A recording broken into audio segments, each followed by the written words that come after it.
Auzubillahiminash-shaytanir-rajim. Bismillahir-rahmanir-rahim. Star tuition classes Valsad Gullu sir,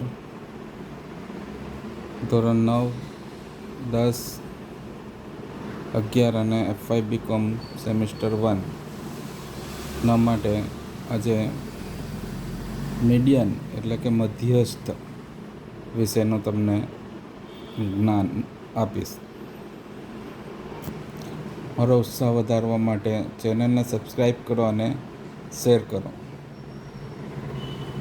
median મધ્યસ્થ માટે સૌથી જરૂરી વસ્તુ પહેલાં કન્ડિશન જે છે, શરત જે છે તે arrange observation or classes are in ascending order. પહેલે અવલોકન કે વર્ગોને ચડતા ક્રમમાં ગોઠવવા, એ પહેલી શરત છે.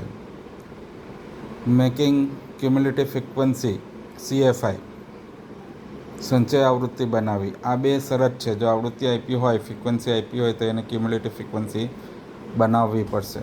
પહેલી શરત ચડતા ક્રમમાં ગોઠવો, બીજું સંચય આવૃત્તિ બનાવવી. Arrange in observation ascending order and cumulative frequency, making cumulative frequency. જો ફક્ત ઓબ્ઝર્વેશન જ આપ્યા હોય ને તેમાં નંબર ઓફ ઓબ્ઝર્વેશન એટલે n is equal two odd number હોય, એકી સંખ્યા હોય, બરાબર, તો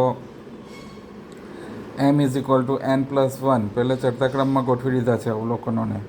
જો આ આપેલા છે 8, 6, 5, 3, 9, 2, 1, તેને આપણે ચડતા ક્રમમાં 2, 3, 5, 6, 8 ને 9, તો m is equal two n+1/2 observation એટલે n+1/2 અવલોકનની કિંમત. તો n એટલે 7 છે, 7+1 એટલે 8/2, 8/2 એટલે 4, એટલે ચોથો ઓબ્ઝર્વેશન. તો આ આપેલો છે તેમાંની આ ચડતા ક્રમમાં જે ગોઠવ્યા તેમાંથી ફોર્થ વન, ચોથો, 1, 2, 3, ફોર્થ, એ ફિફ્થ, આ 5 આવે છે એટલે m ઇઝ ઇક્વલ ટુ 5.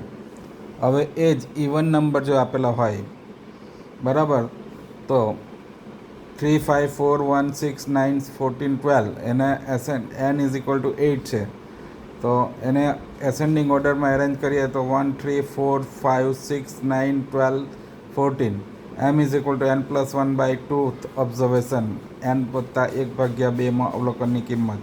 તો 8 + 1/2 8+1/2 એટલે 9/2 એટલે 4.5 ઓબ્ઝર્વેશન, 4.5 અવલોકન. તો 4.5 એટલે ફોર્થ ઓબ્ઝર્વેશન, ચોથો અવલોકન વત્તા ફિફ્થ ઓબ્ઝર્વેશન, 5મું અવલોકન ભાગ્યા 2 એટલે એસેન્ડિંગ ઓર્ડરમાં એટલે ચડતા ક્રમમાં ગોઠવેલા અવલોકનમાં 1, 2, 3, 4, ફોર્થ ઓબ્ઝર્વેશન 5 છે અને ફિફ્થ ઓબ્ઝર્વેશન 6 છે, તો 5 + 6/2 એટલે 11/2 ઇઝ ઇક્વલ ટુ 5.5. તો મીડિયન ઇઝ ઇક્વલ ટુ 5.5, મધ્યસ્થ 5.5 થશે.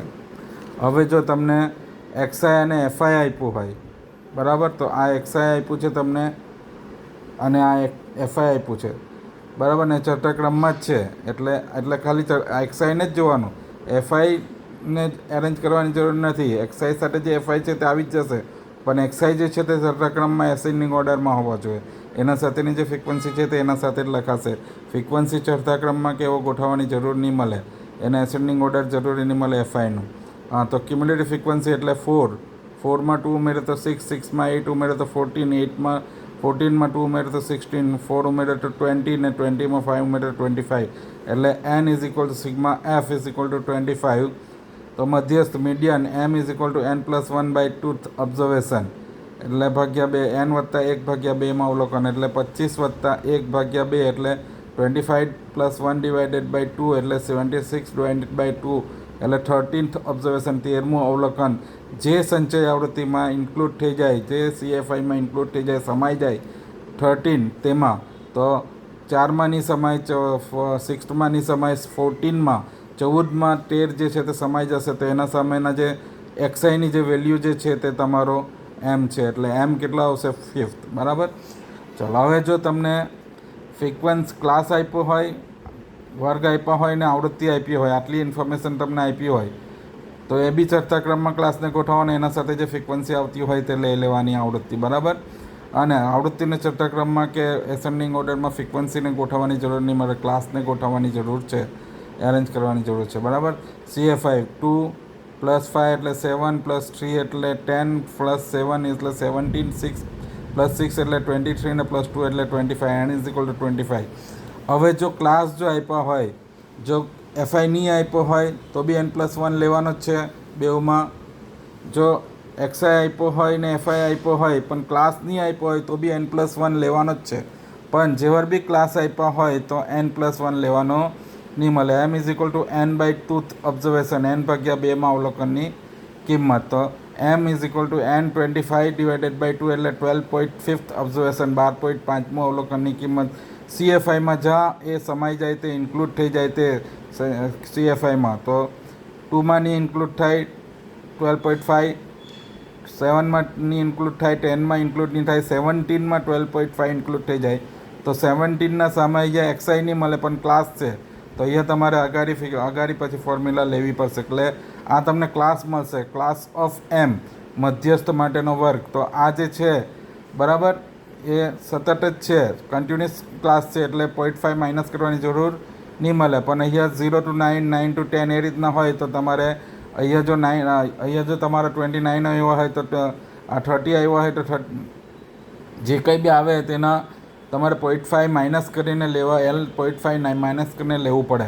પણ અહીંયા કન્ટિન્યુઅસ છે એટલે L જે છે તે જ અધઃસીમા, lower boundary point of class of median. n/2 12.5. CFI એટલે જે ક્લાસમાં ઇન્ક્લુડ થાય તેના ઉપરની સંચય આવૃત્તિ લેવાની, CFI લેવાનો એના ઉપરથી, ને FI તે ક્લાસનો જ લેવાનો. એટલે આ સાઇન યાદ રાખો, CFI ઉપરથી લેવાનો ને FI ક્લાસનો જ લેવાનો, ને જે ક્લાસ આવ્યો તેનો જ LB લેવાનો, ને ક્લાસ આવ્યો તેની જ ક્લાસ લેન્થ લેવાની, ખાલી CFI જ ઉપરના ક્લાસથી લેવાની છે બરાબર. FI 7 અને CF તો ક્લાસની ક્લાસ લેન્થ કેટલી છે તો 10, એ ક્લાસ લેન્થ 10. હવે એનું ફોર્મ્યુલા હવે મૂકવું પડશે, તમારે ક્લાસ છે એટલે ડાયરેક્ટ આન્સર નહીં આવ્યો એટલે. તો m is equal to L plus n/2 minus CFI divided by n into C. કેટલેક Cની જગ્યાએ h બી લે છે, હાઇટ ઓફ ક્લાસ એમ, ને કેટલાક C બી હોય ક્લાસ લેન્થ લે છે. તો આ C કે h લખી શકાય પણ એ ક્લાસ લેન્થ જ છે બરાબર.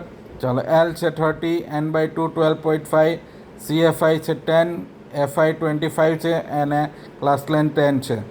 તો આ 12.5માંથી 10 માઇનસ થાય એટલે 2.5 ઇન્ટુ 10 એટલે 25 ને ડિવાઇડેડ બાય 25. આ 30 તો છેલ્લે સુધી લખા જ કરવાનું જ્યાં સુધી આનું સોલ્યુશન નહીં આવી જાય, આટલા બાકીના પાર્ટનું.